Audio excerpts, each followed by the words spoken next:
Good evening, everyone, and it's glad to have you again in our monthly Indonesia Mastermind AsiaHRM. Right now, we are continuing our study on the new way of learning. And thank you so much, Rita, for hosting us today. Rita is actually the president of AsiaHRM. She has been generating this very HR organization, association, rigorously. And Rita has been, also mentoring the HR managers in Asia, in particular in some countries like Malaysia, China, Bangladesh, Indonesia, Hong Kong, right, Rita? Do I miss another market? I think it's quite wide, right? So today we are going to discuss about new way of learning, and the way AsiaHRM will work is basically we are going to listen to the guest lecturer, not the guest lecturer, the guest speaker, the special guest speaker tonight. And then after the presentation, then we are going to discuss it in breakout rooms, in some groups. There will be some guided questions that we are going to discuss. And I would be gladly choosing some people to lead the discussion. And after that, we are going to adjourn and reconnect again. And then we are going to explain the conclusion of our meeting today. So without further ado, I would like to introduce Pak Ngurah Ciptadi. He's not only a great colleague that I have worked with, he has been a great friend as well. And his journey in HR and learning development definitely is unquestionable. We grew together in hospitality industry. He is currently heading the AMSI, or Hotel Human Resources Manager Indonesia. And he is basically covering all Indonesia of this kind of organization. So, Pak Ciptadi, would you like to introduce yourself other than what I have mentioned to everyone here? Good evening, everybody. Selamat sore. Di Jakarta masih sore. Selamat petang. Salam sehat bahagia ya. I'm happy to see this. I think this is the right size of people for us to discuss this kind of topic. Yeah, I've known Dia for 20 years now, from the time I was at the village of Sayan in Ubud. We were both at Four Seasons. She was in Jakarta, I was in Bali. And then she decided to move to another industry, creating an avenue for me to get promoted. So it happens that when one person goes, another person goes up, right?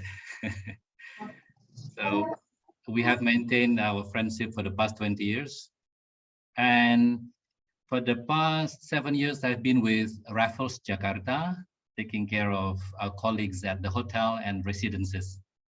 And also recently was selected as the chairperson of the Associations of Human Resource Management, Hotel Human Resource Management. Thank you. Thank you very much. Thank you very much, Pak Cip. And I would like to start this session with Pak Ciptadi's presentation. So basically, on this new way of learning, Pak Cip will be sharing it from the perspective of hospitality industry, right? We have been in this pandemic situation for a tad too long, slightly over 1 year. So there must be some inventions on the way we learn, and we are going to listen from the expert here. So the floor is yours, Pak Ciptadi. All right. You would like to present from your end, or I present my slides from here? Oh, okay. I think it's better if you present it from you. Okay. All right. So Rita, I think you could make him co-host for him to be able to share. Oh, you can share already. All right. So what do you see on the screen? Because I'm using dual screen, and I would like to make sure that you see. Do you see the message there? Testing. Hello. Yes, we did. Now. Do you see hello? Kelihatan. Hello-nya kelihatan ya? Hello-nya tadi kelihatan, sekarang enggak? Sekarang enggak. Oke. Alright. Kalau enggak kelihatan berarti benar.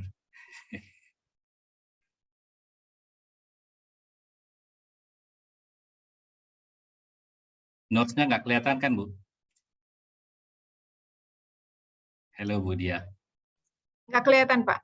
This is already the presentation mode, I guess. All right. I'm feeling honored to speak as a guest learner. So that's how I'd rather describe myself. And I'm here to share my reflection on learning. Of course, it's a challenging topic because it involves so much that we don't know. And in my sharing, you will probably notice what I don't know. And I hope by knowing what I don't know helps us uncover something or a few things that we can learn together. To start, let me share my favorite quote by Otto Scharmer. Energy follows attention. Wherever you place your attention, that is where the energy of the system will go. The energy of our individual system, or when we do it together, the energy of our collective system. How does that sound? Energy follows attention. I find this really fascinating. And reading it for the first time, I instantly looked for my attention, trying to figure out where I placed it. Where is our attention right now? How does this quote have to do with learning? Because I've been asked to share my reflection on a new way of learning. And for me, learning is first and foremost about giving attention to attention. Is this new? Maybe no. And I don't know. That's why I put the word new in quotation marks. To develop the presentation, I would like to address these 5 questions. And these 5 questions may as well have attracted your attention as learners, as learning facilitators, as leaders in your respective organizations. We all keep looking for newness in the way we learn, looking for new perspectives in order to expedite learning, to increase efficiency in our lives as well as in our business. Why is learning pivotal? What is learning? How do I learn? How do we learn as a team, as an organization, and of course, in a much larger context as a community? How can my team and I learn together more effectively? What matters most in individual and collective learning? So I hope my short sharing will present answers to these questions for further considerations, for further discussions. Now, let's visualize the list of training that new colleagues have to attend in their first year. From the first day, how many hours do they have to spend in the training sessions? How many pages do they have to read? It's just a lot, right? And we give a lot because there is a lot of knowledge that they need to know in order to perform successfully. That's what we think. And we believe learning is so pivotal, so important. However, we are still unsure whether our programs focus on learning or on training. We call them learning materials, but we may focus much more on the training activities. And we have not given enough attention to what is going on inside the mind of the learners. Sometimes the learning department is so innovative that they create a new program while we have not even seen the results of the investment on the existing program they are trying to change. And while at the same time, we are familiar with this jargon, less is more. For the purpose of the discussion this afternoon, I would like to define learning in the context of credibility. Our employer hired us because we were somehow credible. We earned their trust.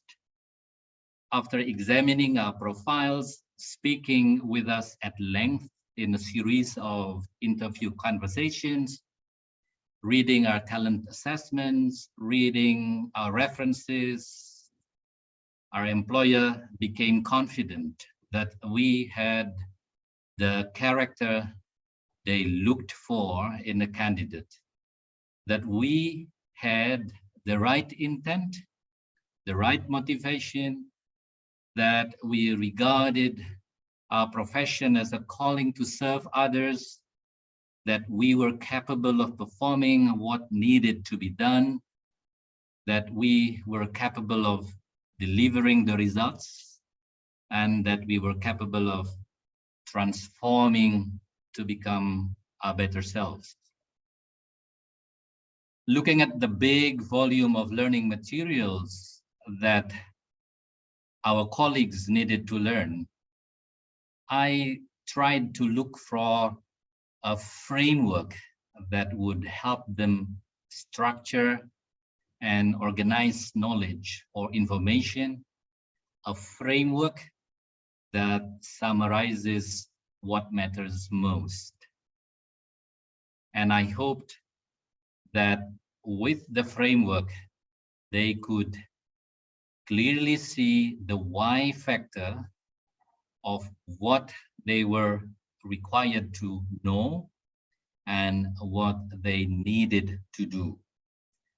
In my search, I found Coffey's The 4 Cores of Credibility illustration. Let me repeat once again the hiring scenario I just mentioned. We were hired because we were credible. We had the character our employer looked for that fit the company's values, vision and mission, we have the competence in order to succeed. Similarly, every team member is hired for the same reasons. These selected credible people then form a credible team. Credible teams create a credible company. In a larger context, credible companies create a community of credible companies, a credible industry, and so on. So what is credibility?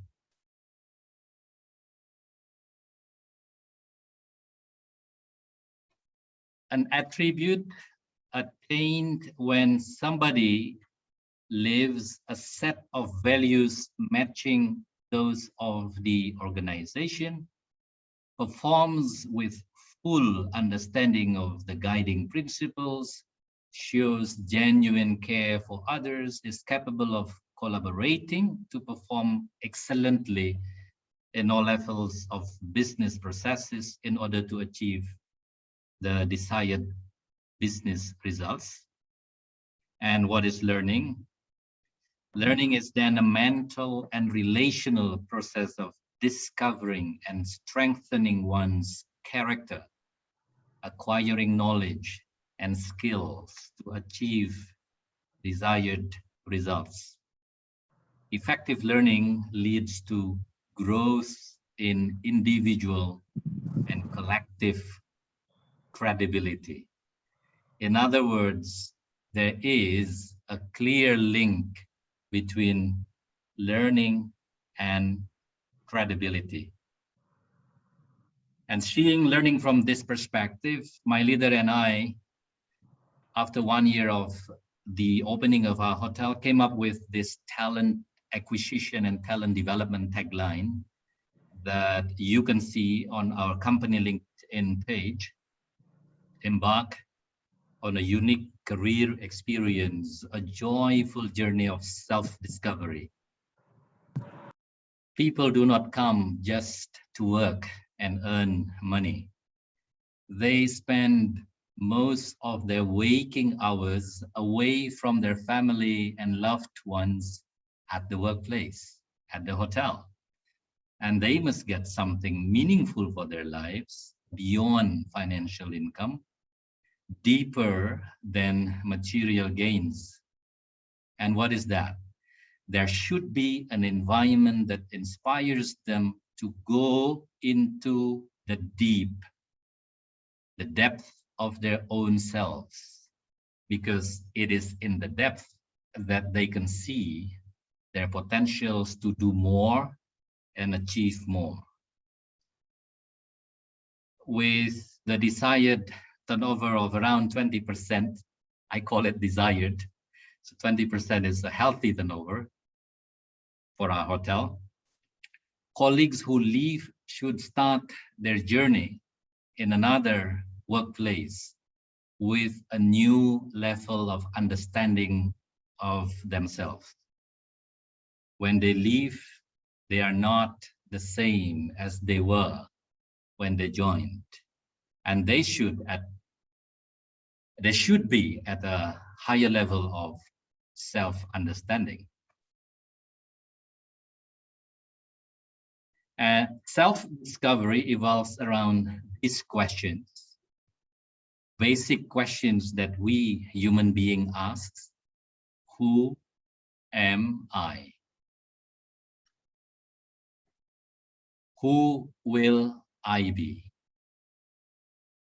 Last week, I overheard my 10-year-old son discuss this topic in his virtual class. The pupils shared what they were good at and how they could improve their talent. I found it quite amusing. So it is not a question that is only relevant for adults. So these two questions can be questions asked by children. And I love asking these questions to interns, to trainees, to new colleagues. It's very interesting to hear their responses. We ask these questions in a reflective mind, consciously and unconsciously, but we do not always like all of the answers. We like selecting answers, picking the ones that are nice to hear, the ones we want to hear. This is what is referred to as downloading, which I will touch a bit in the next slide. A true self-discovery involves a deep journey with all kinds of feelings and inner reactions. How can we learn to attend fully to all those feelings, to accept them, to find joy in all that we experience, hence to be able to love ourselves truly? That is a vast area of learning, and we all want to grow, to be better, to go up, and to go up requires a journey down, deep down. I like this quote: the only way up is down.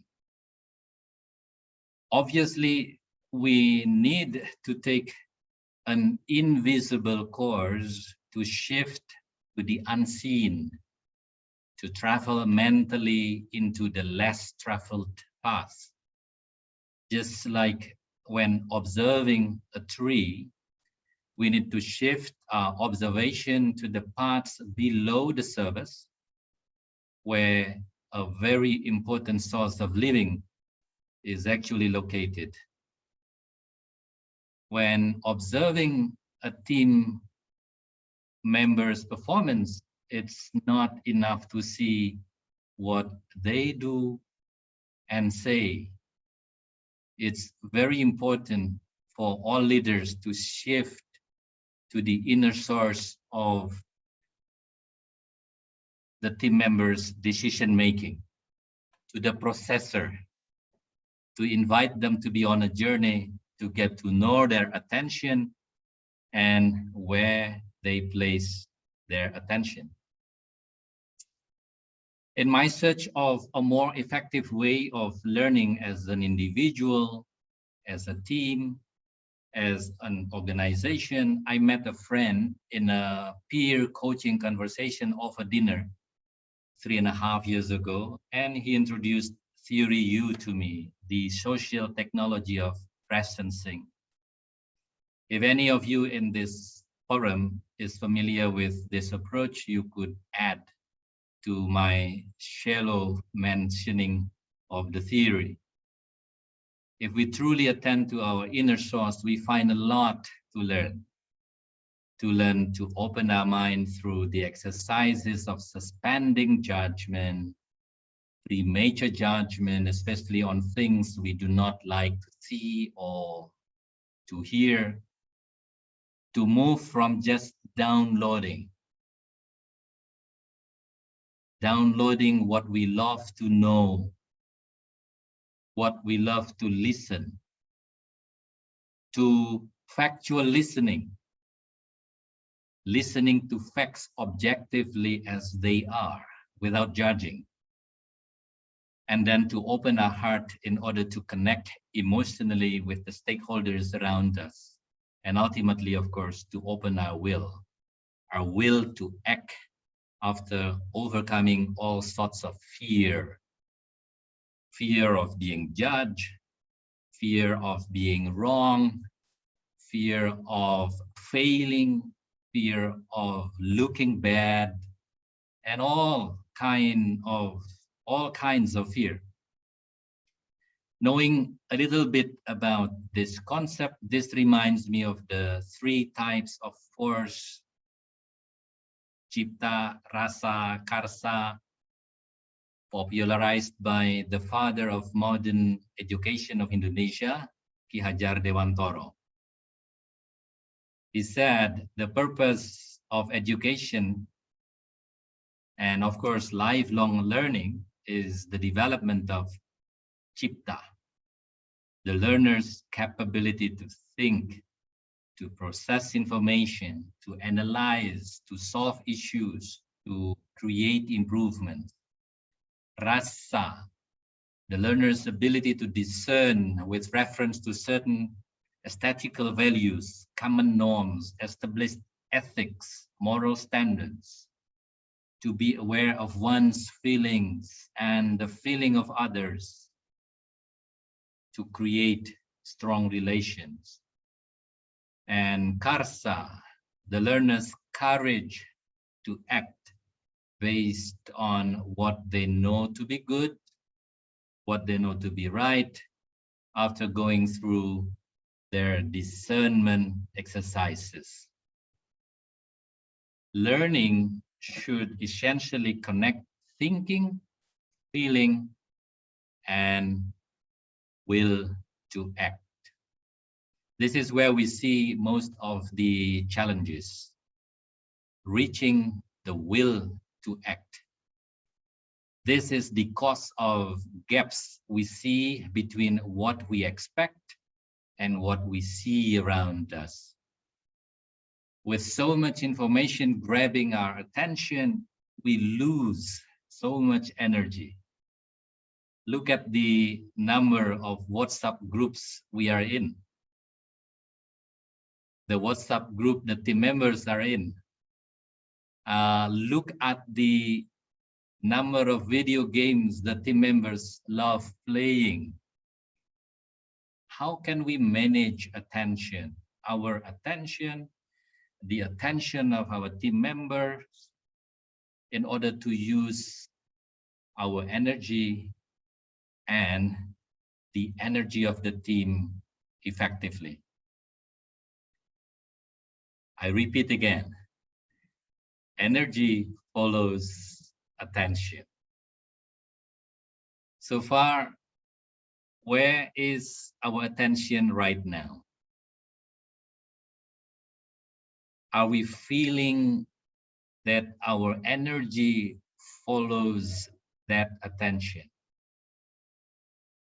Giving attention to attention might be a new way of learning, or might lead us to discover new perspectives of understanding attention. By now, you may be thinking of a mental exercise, an awareness exercise that is gaining popularity. What is it? Mindfulness. Mindfulness is getting popularity as we focus on mental well-being. How do we bring mindfulness to the dynamics of everyday life? Being away to a retreat and feel mindful during the retreat is one thing.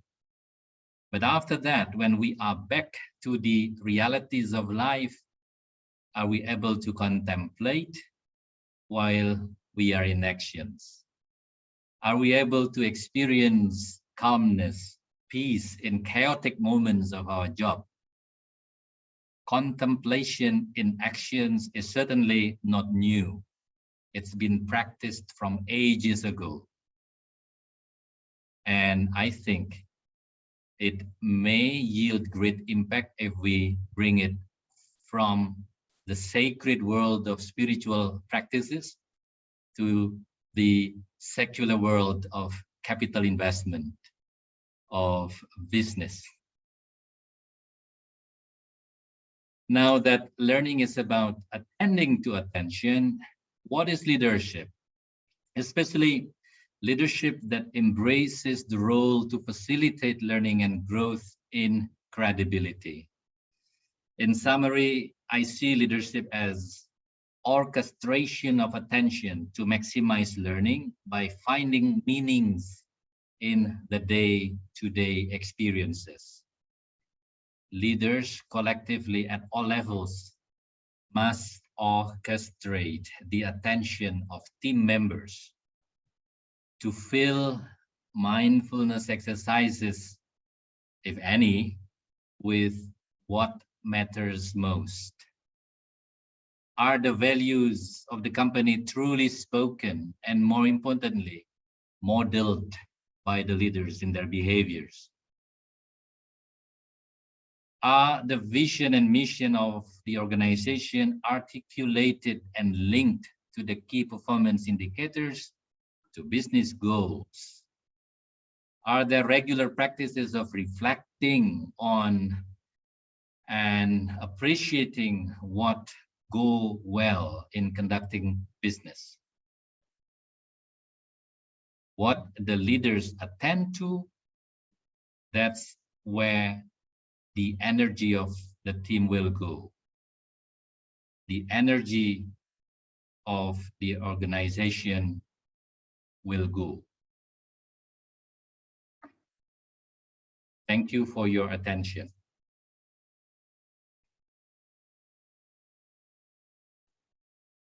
Thank you so much, Pak Chip. I have to say that this is a very deep and foundational sharing that Pak Chip tadi has explained to all of us.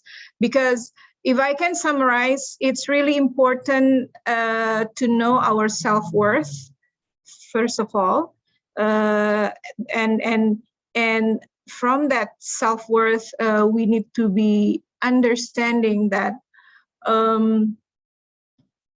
the company needs to see the values that we advocate, right? Through the hiring process, we all know that we are the intended persona or profile that the company has selected and expected from, right? And then Pak Chip tadi also shared with us on how important to have meanings, to have purpose, and then how we can collaborate the aspects of learning to ensure that we contribute values or the intended values that is, expected from our organization, from the people around us, from the team that we are working with, and from everyone that we can give impact to. All right, so this is really something deep. Maybe we need to really digest it well. It's very simple words. Sometimes are forgotten, right? Because we tend to go into the practicality or the technicality of learning. But what Pak Chip tadi has given us is really the soul of learning itself, right?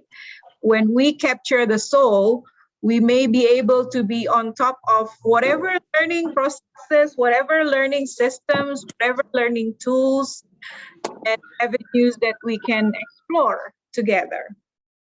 All right. And for that kind of sharing, Pak Chip tadi, thank you very much.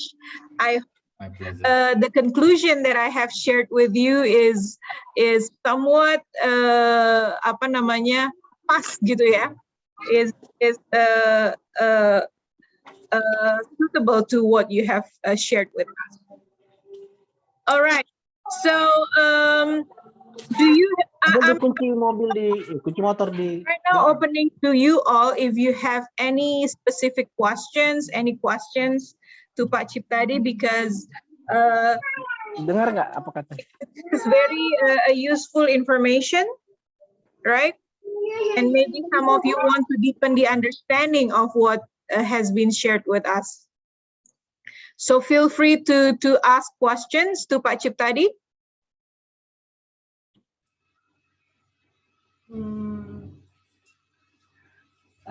Pak Chip, right? So I love your opening of giving attention to attention.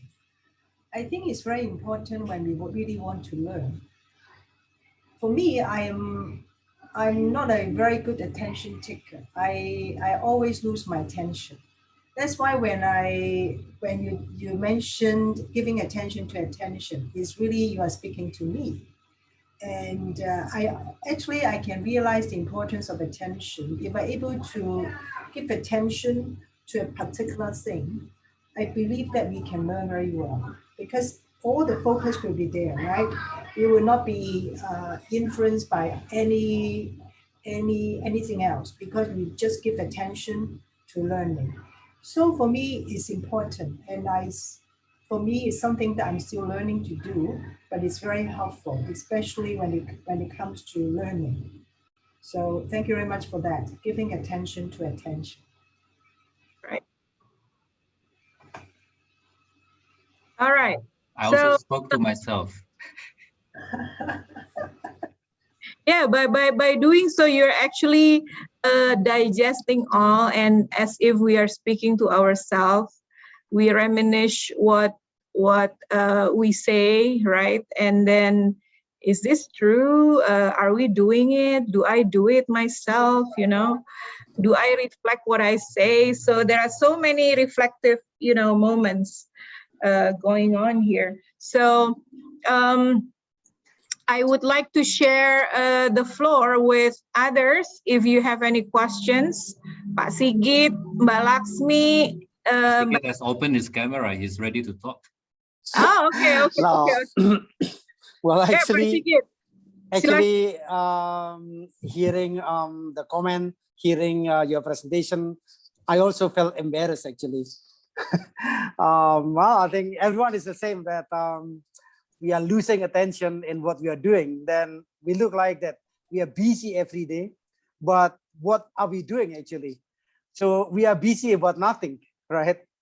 And especially when the KPI is very clear, then some people just disregard the KPI. I'm just happy doing what I'm doing, but I look busy and I look like that I'm a hard worker, this kind of thing. Yeah.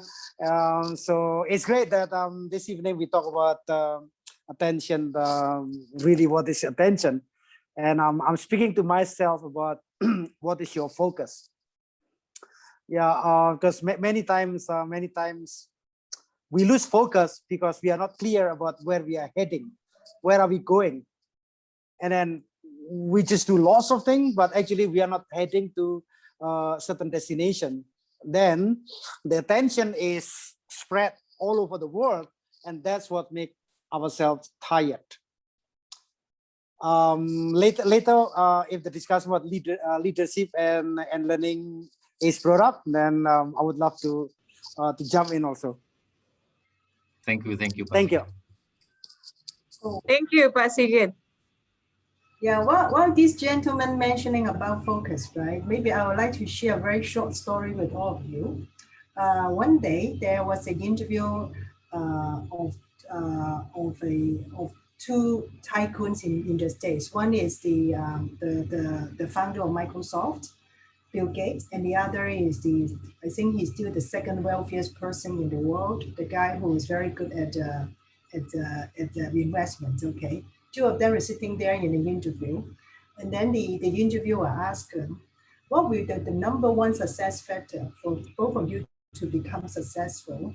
And two of them just answered at the same time with the same answer: focus. So they just said, that's why when this gentleman mentioned about focus, immediately connect me to that story. And also you can see the power of focus and also the power of attention. So that's my sharing the story here. Wow, very powerful one, Rita. Thank you so much.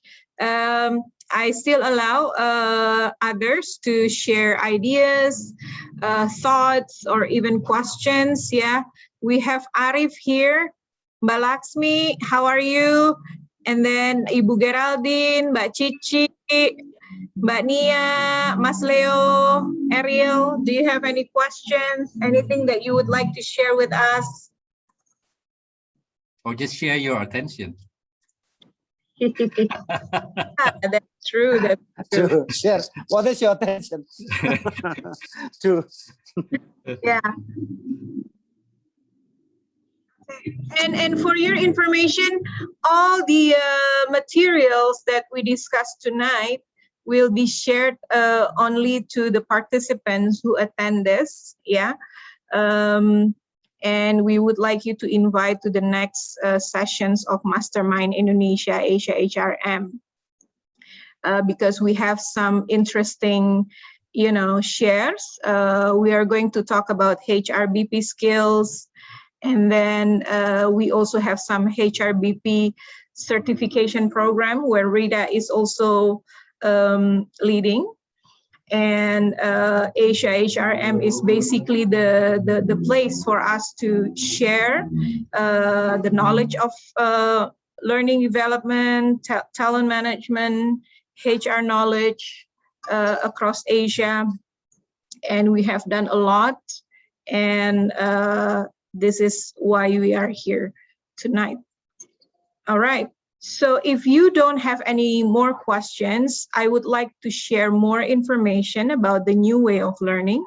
This is something that I obtained from the recent survey conducted by LinkedIn. So it is very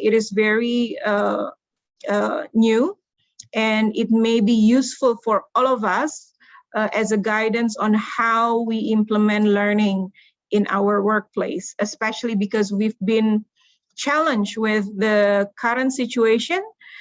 I don't think it is appropriate to say that this is pandemic. Yeah, in a way, but we've been here for more than 1 year. So there has been something in our practices that we have adjusted to this, situation, right?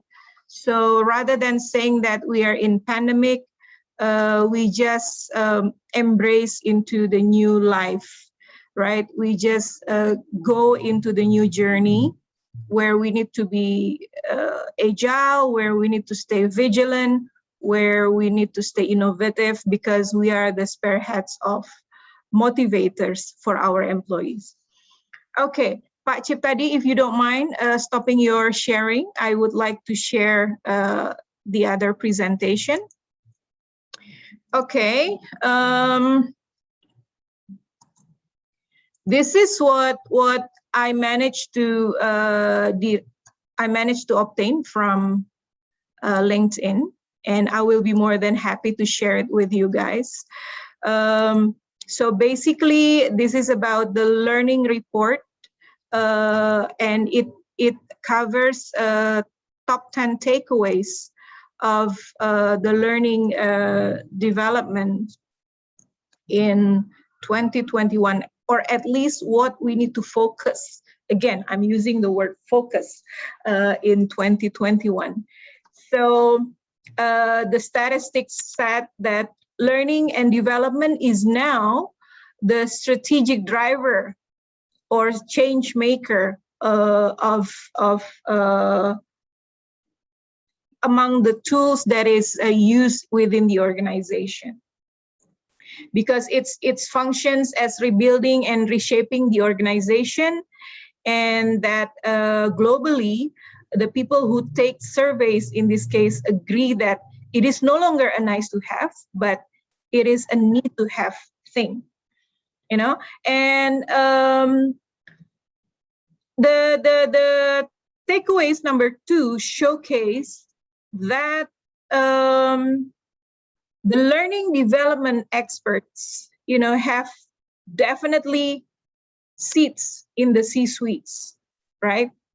I mean, the increment maybe is not that much, right? Only 1% from 2020, but it is very meaningful, right? That means the experts of L&D has become considered to be one of the leading chiefs, among the C-suites that we have within the organization. And then now we go on a little bit technical part of the learning, right? What about our budget, right? When we agreed that we need to focus, we agreed that the attention is there, the presence is there, we know what to do. So how do we do with the budget, right? So apparently, yes, we need to adjust for a while in 2020 because of the challenges that we have. We may have the glory of using fancy budget in prior years, but if we look at from the stats, it bounces back, right? It bounces back to where it almost used to be, right? So people during the pandemic apparently needs more learning, needs more guidance, needs or even our hunger for more knowledge and skills, right? And these are the number 4 shows the kind of topics that are suggested or people are interested in, right? And I will be again willingly share the complete report from the LinkedIn as well as this PowerPoint, so don't worry about it, right? And prior to this meeting, I also shared with Pak Ciptadi and Pak Sigit as well. Okay, and number 5, showcase the top priorities for learning developments, globally. So the surveys agrees that we need to upskill and reskill ourselves. We need to have a vision on leadership and management, and then we need to understand, Pak Chip also mentioned, when the employee starts, right? Now, how do they start smoothly with all their presence and focus? So we need to support them with the sufficient virtual onboarding in this case, right? And then by way of upskilling and reskilling, what intuitively comes afterwards is the mobility of the employees, right? How do we move people around within the organization, right? Some people some organization may have hiring freeze, right? Like probably even in my company, we do so as well. But we need to evolve within the organization, right? People still need to learn. So one way is to mobilize them internally, and how we can maximize this. For somebody who, for some organization who are chained, internationally chained or multinational, they may have the luxury of moving people across the regions. But how is it possible during this pandemic? They may be asked of, are you sufficiently vaccinated? Are you sufficiently healthy to move around the region? So the only choice probably is internal mobility. Lastly, we need to ensure that the focus is also built around strengthening the resilience and digital fluency, because suddenly digital is like the queen of whatever we do, right? During the pandemic. Suddenly when people were hesitantly using any digital apps, any digital avenues to smoothen the process, to accelerate the process, there you go. Pandemic pushes it, right? Digital is inevitable, right? In any scale or in any scope of capacity within the organization. So this is something that is also need attention, right? And then how during this new situation, new life that we are entering, learning development still provide a diverse, inclusive, and equitable workplace for all of us, right? So this is something that all of us here as motivators, as facilitators, need to think about it. And number 9, we are talking about the global potentials, right? And demographically, we all agree that it's the era of millennial, it's the era of Gen Y and Gen Z. and they are growing in this kind of situation. How do we help them? Because they are ambitious, they want to achieve fast, they want to move around, they want to experience, they want everything. So we need to provide certain suitable platform for them to grow as well. And lastly, how the learning that we created, the environment, the foundation, as what Pak Chip has mentioned, create togetherness, create engagement. And engagement in this case should be reflected on many things. Retention is good, turnover is as intended, as I quote Pak Chip says, desired, right? You said. Or is the productivity increase, or the profitability of the organization increase? So engagement is really depending on the kind of focuses that your business strategy wants to aim, right? I don't think I will share the rest of the survey, Rita, in this case, and everyone, because you will get it, right? But AsiaHRM also had conducted a survey on their own, right? Where these 5 topics are basically the topics that are preferred by the employees. They want to learn about collaboration. They want to learn about leadership, as Pak Sigit also mentioned. Actually, the next step of learning should be about leadership. They want to know about change management, how we handle changes during this situation, how the creativity still can grow, and how do we support creativity with critical thinking. The curiosity needs to be nurtured, right? Needs to be grown, right? And that will reflect on how we prepare ourselves with the budget that we have prepared, you know, for our organization to continue the learning process or the learning journey. Rita, I think I would like to take the liberty in this case not to have the breakout rooms, because this is quite a sizable participants to have a direct discussions and to have a straightforward, you know, conversation. I hope you don't mind me doing that. Okay.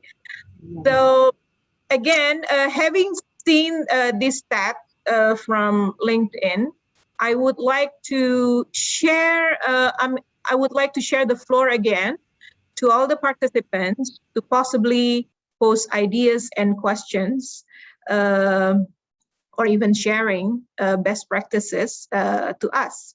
So feel free. I would like to hear from Pak Ariel. Actually, he's the expert of learning in this case, and Pak Sigit as well.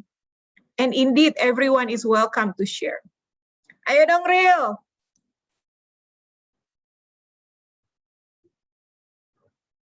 Ariel, mana nih Ariel?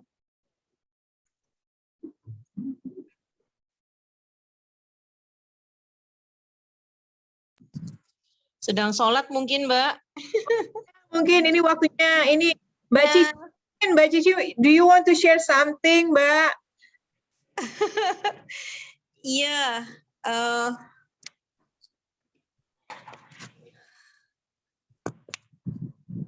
Okay, hello everyone. So thank you, Mbak Dia. So basically, as you know, that I've been working for non-profit organization, which is maybe different from other colleagues that attending this session. So we are quite different in terms of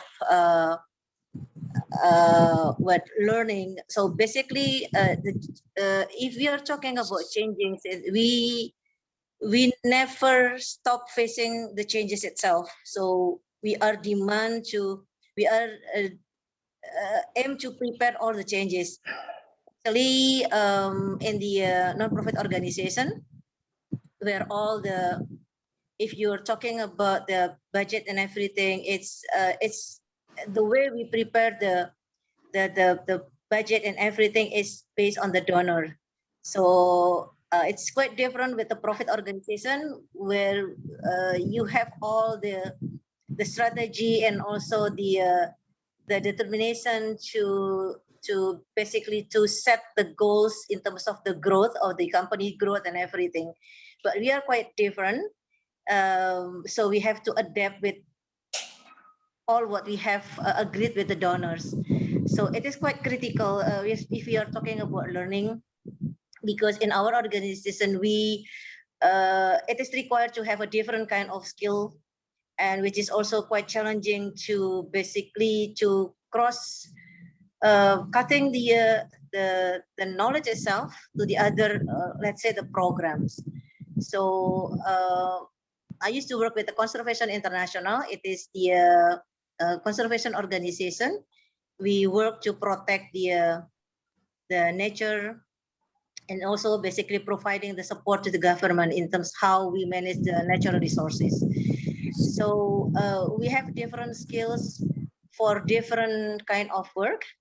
So it is quite challenging to basically to develop a new skill with a certain period of time. But yeah, so the training and the development is quite challenging because the expertise of these people is also quite different. If we are talking, for instance, let me explain. Basically, we work to protect the nature. So we divided basically to work in the marine side or the ocean, and then we also work in the terrestrial. So those two expertise are very different. So we cannot suddenly switch the people from marine expertise to work in the terrestrial or in the landscape. So we are talking about landscape experts and seascape experts. So it is basically it requires a longer time to basically to learn and develop someone to grow in the certain expertise. Yeah. So again, this is just to share the experience how we the challenge that we face in the organization that we have. Basically, it's non-profit organization. So everything is driven by the donor. So we have to be adaptive and also stay focused, as you mentioned, Pak Chief, because we are also driven by the result of the organization to perform. We have commitment to the donors to achieve a certain goals or target that we have been agreed, and also to the Indonesian government. So it is even more complex than what we can think of, basically. Wow, interesting sharing, Mbak Cici. So any particular strategy, any particular innovation that you do to ensure that we keep the promise to the donors, to the sponsors of your organization? So basically, we use the support from the globe, Mbak Dia, to the region. So we have a pool of expertise and scientists in our head office. So they are the one who basically support the country program who needs a special specialties, basically.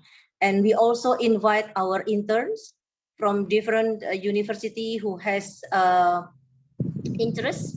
And at the same time, we also introduce to them how we work and what sort of expertise that we need in this kind of organization, because not many people basically familiar with all the different skills and expertise that required for this organization, for our kind of organization. Yeah. Okay, thank you. Anyone would like to share their best practices at their workplace? We have Arif here, Ariel lu ngomong dong, jangan diem aja. Okay, so we are welcome to hear more excitements on what you do, especially what you do in particular. in terms of learning development here. Ibu Dia. Iya, silakan Okay. Arif. So I will share you about my previous experience actually about learning when I was joined with the Bawah Reserve of Bawah Island with Ibu Endah Fajar Pratiwi. Mhm. So on that time, we know that the Bawah Island is very remote island. The very close island is by boats, small boats around takes around 3 hours. The small islands, the nearest island with the Bawah.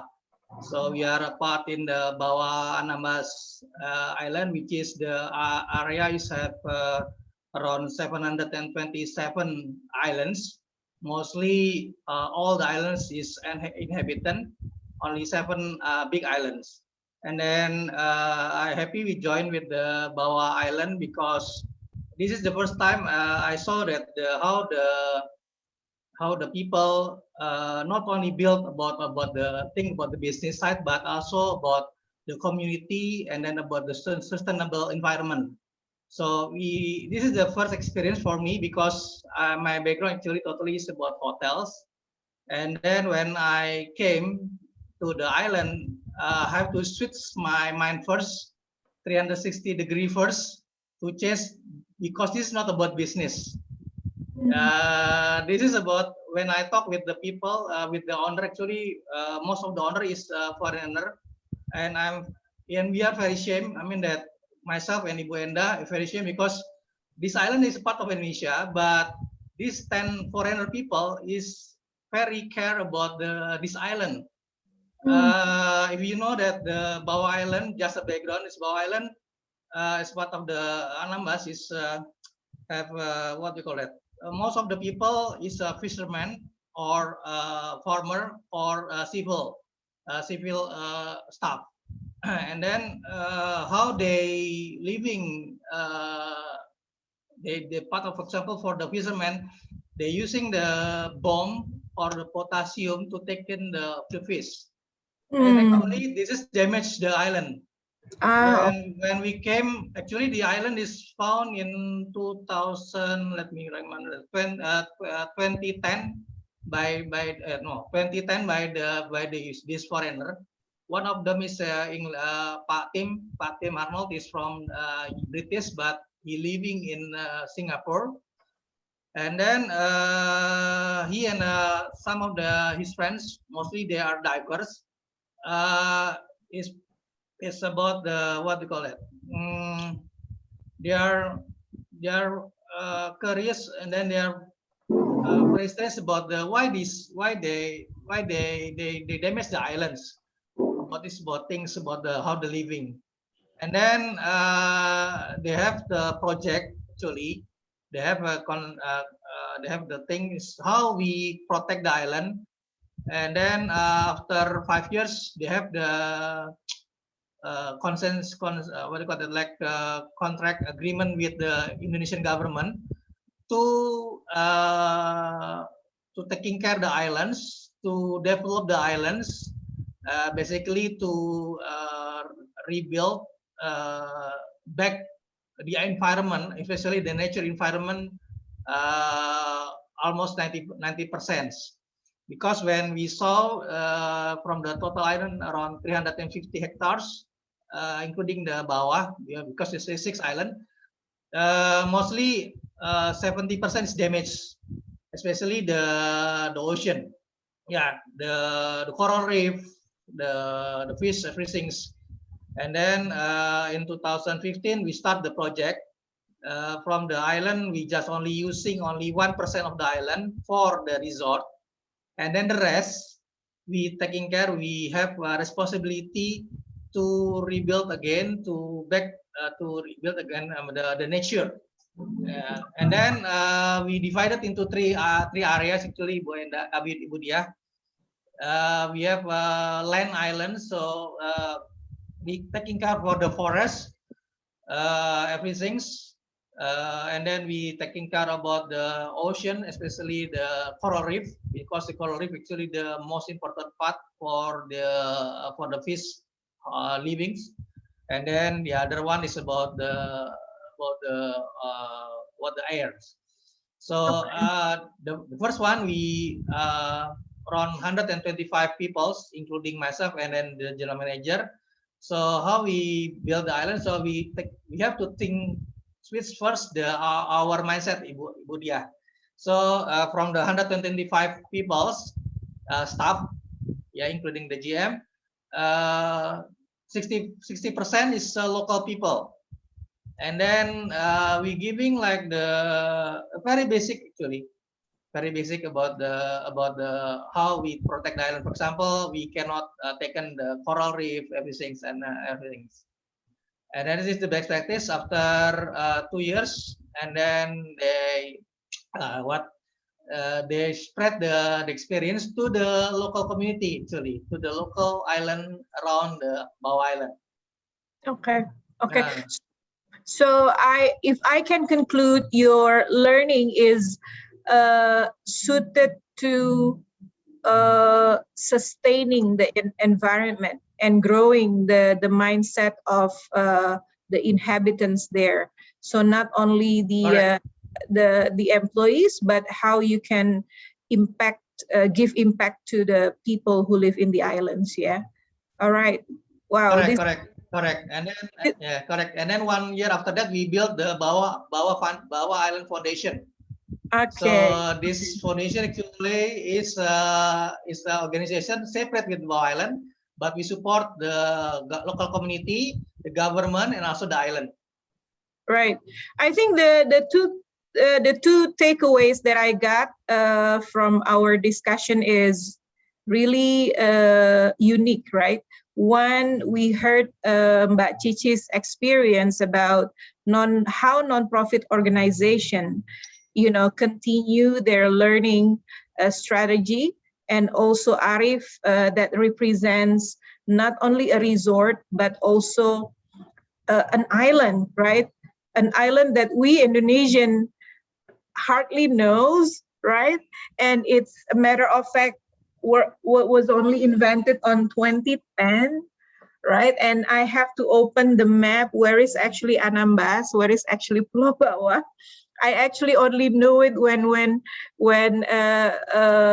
Arif and Mbak Enda were working, right? So it's amazing, right? So I think it's really how we understand our situation, our organization, right? And then we need to link to the strategy of the organization itself. And we look into what we have within the organization. What kind of people, what kind of tool, what kind of system, what kind of innovations that we can do to ensure that learning development really is the profound, avenue to keep our organization growing, to keep the people growing, to help the people find their purpose through the meaningful learning processes that we have, we have put together and prepared for them. So I guess this is somewhat I can summarize, Rita, for our session today. And I would like to thank you, Pak Chip, for being a wonderful guest speaker to us. This really gives us a very good insights and foundation of learning. And thank you so much for Pak Sigit, Mbak Cici, and Arif for sharing your particular experiences with your organization. I think three of you shared a very unique, situation that we can ever think. Yeah, because probably we are used to working in organization. Everything is provided, everything is easy. Now we need to think twice. We need to rethink, renavigate, re-strategize what we have. All right. Thank you very much, everyone. Good evening. Have a great weekend. Thank you, Mbak Dia. Thank you, Mbak Dia. Thank you, Pak Cip. Ya, Pak Tita. Thank you, Ibu Rita. Thank you. Thank you for Wonderful joining. day, all of Thank you. you. Next. Bye. Yeah. Bye. Bye.